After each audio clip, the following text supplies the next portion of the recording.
and Growth Plan, which I launched on 5th of April 2017.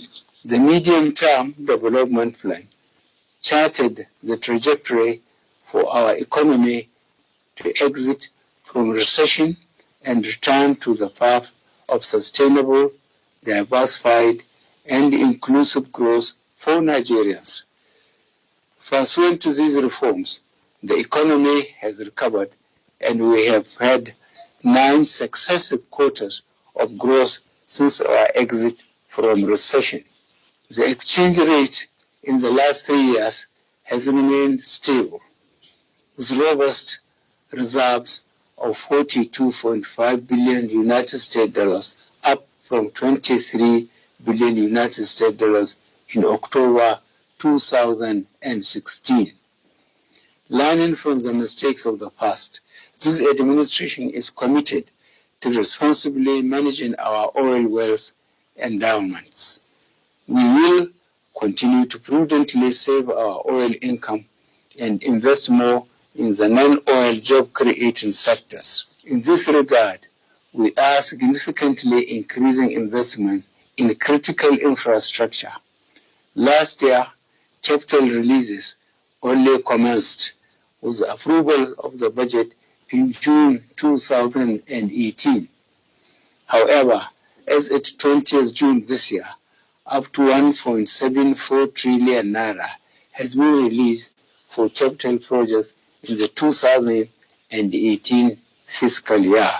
Implementation of the 2019 capital budget, which was only approved in June 2019, will be accelerated to ensure that critical priority projects are completed or substantially addressed. The Ministry of Finance, Budget and National Planning has been directed to release 600 billion naira for capital expenditure in the next 3 months. To maximize impact, we shall continue to increasingly welcome and encourage private capital for infrastructural development through public-private partnership. Through the Road Infrastructure Tax Credit Scheme, which I initiated in January this year, we are giving incentives to private sector inflow of over 205 billion naira in 19 Nigerian roads and bridges of 794.4 kilometers in 11 states of the Federation. As we push to diversify the economy, we still remain focused on optimizing the revenues generated from the oil and the gas sector. We will, working with the legislature, soon pass the Petroleum Industry Bill and amendments to the Deep Offshore Act and Inland Basin Production Sharing Contracts Act into law to ensure government obtains a fair share of oil revenues whilst encouraging private sector investment. We will also continue our fight against illegal bunkering of crude oil and the smuggling of refined petroleum products across our borders, including the diligent prosecution and conviction of offenders found guilty of these acts. Whilst Nigeria remains committed to free and fair continental and international trade, we will not hesitate to take all necessary steps to tackle illegal smuggling, transshipment, and other predatory trade practices that destroy jobs in our country. We are resolute in reforming the power sector. In August this year, we launched the Presidential Power Initiative to modernize the national grid in 3 phases, starting from 5 gigawatts to 7 gigawatts, then to 11 gigawatts by 2023, and finally 25 gigawatts afterwards. This program, in partnership with the German government and Siemens, will provide end-to-end electrification solutions that will resolve our transmission and the distribution challenges. The program will also look to localize the development and assembly of smart meters, as well as operations and maintenance capabilities of transmission and distribution infrastructure. I am pleased with the improved interagency collaboration between the Ministry of Power and the regulators in the banking and power sectors to ensure that electricity sales, billings, and collections are automated and become cashless. These initiatives are important to ensure that the technical and collection losses in the sector are substantially reduced. I remain confident that Nigerians will have affordable and uninterrupted electricity supply in the not too distant future. Our efforts to improve the power sector will complement other infrastructure investments projects under the Presidential Infrastructure Development Fund, which is investing in the Mambila Power Plant project, as well as key economic road infrastructure such as the Lagos-Ibadan Expressway, Second Niger Bridge, and Abuja-Kano Expressway. The first set of these projects remain on track to be completed by 2022. Our journey to food security and self-sufficiency is well underway. We have made remarkable progress in almost all segments of the agriculture value chain, from fertilizers to rice to animal feed production. We shall sustain these policies to ensure additional investments are channeled, thereby creating more jobs in the sector. We must not go back to the days of importing food and thereby exporting jobs. Our commitment to achieving macroeconomic stability and economic diversification has been underscored by the merger of the Ministry of Finance with the Ministry of Budget and the National Plan. This combined ministry has the important mandate to enhance the management of domestic and global fiscal risks, coordinate policies with the trade and monetary authorities, raise and deploy revenues to fund budgeted expenditure, and integrate annual budgets and medium-term fiscal strategies. With this, our revenue-generating and reporting agencies will come under much greater scrutiny.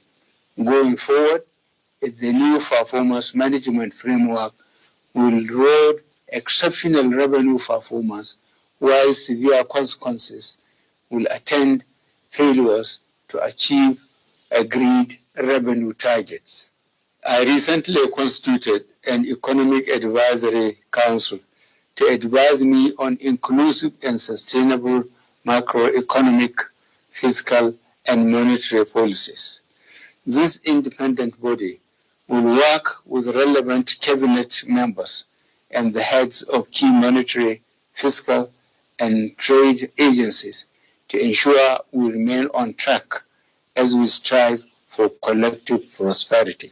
However, we are also committed to ensure that the inconvenience associated with any painful policy adjustments is moderated, such that the poor and the vulnerable who are most at risk do not bear the brunt.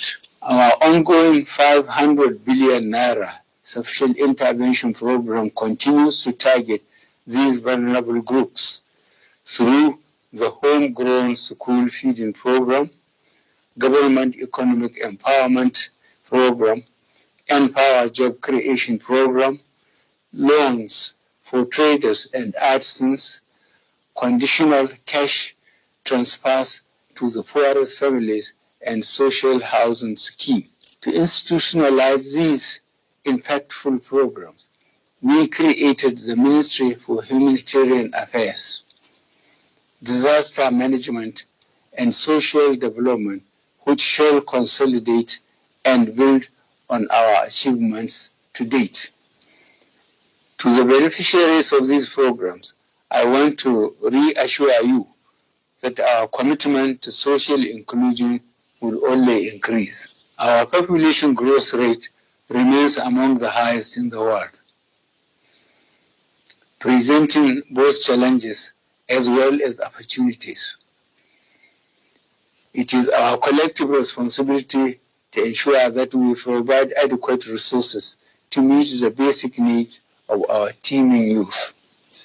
Accordingly, we shall continue to invest in education, health, water and sanitation, as well as food security, to ensure that their basic needs are met, while providing them with every opportunity to live peaceful, prosperous, and productive lives. On fighting corruption, our institutional reforms to enforce the Treasury's single account policy, introduce the Whistleblowers Initiative, expand the coverage of the Integrated Payroll Personnel and Information System, as well as the Government Integrated Management Information System, have saved billions of naira over the last 4 years and deterred the rampant theft and mismanagement of the public funds that have plagued our public service. The Ministry of Justice, the Independent Corrupt Practices Commission, and the Economic and Financial Crimes Commission will continue to address this menace. We are determined to ensure that transparency and good governance are institutionalized in public service. We must commit to installing a culture of good governance in all we do. This administration has fought against corruption by investigating and prosecuting those accused of embezzlement and the misuse of public resources. We have empowered teams of prosecutors, assembled detailed databases of evidence, traced the proceeds of crimes, and accelerated recovery of stolen funds. Furthermore, we partnered with our friends abroad to combat tax evasion, smuggling, terrorism, and illicit financial flows. In June 2018, I assented to the Mutual Assistance in Criminal Matters Act to provide a domestic legal framework for obtaining international assistance in criminal matters.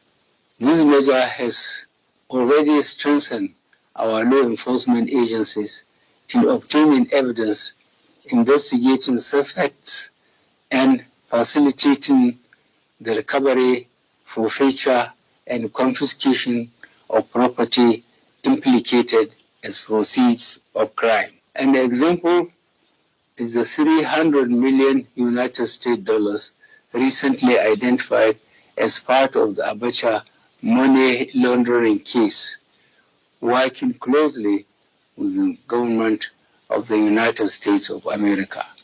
The Federal Ministry of Justice is working with the United States Department of Justice to conclude a memorandum of understanding to expedite the repatriation of these funds.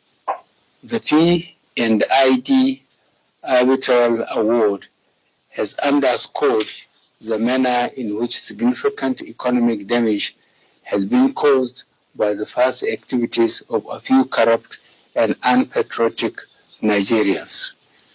The policies that we are putting in place today are to ensure such criminal and unpatriotic acts do not go without consequences. Our renewed partnership with the 9th National Assembly will facilitate the swift passage of enabling laws that will institutionalize these anti-corruption efforts in our criminal justice system. In this connection, I call upon our states to intensify their own efforts to instill greater fiscal transparency and accountability, and to ensure greater fiscal efficiency and optimum use of our very scarce resources. The blight of corruption is fighting back. Nevertheless, this is a battle that we shall see through, and this is a war which we shall win by the grace of God. I will also call upon all Nigerians from every walk of life to combat corruption at every time by choosing to question and confront corrupt practices, by reporting unethical practices, or through whistleblowing. Together, we can overcome corruption and will no longer be a country defined by corruption. Fellow Nigerians, let me reiterate my call for unity across our dear nation. Nigeria will emerge from our present challenges stronger and more resilient than ever, but only if all of us join hands to encourage good governance, foster inclusive economic development, and defend and protect our nation from all those who would wish us ill. I thank you all. I thank you most sincerely and wish you a happy Independence anniversary. May God bless you all, and may He continue to bless the Federal Republic of Nigeria.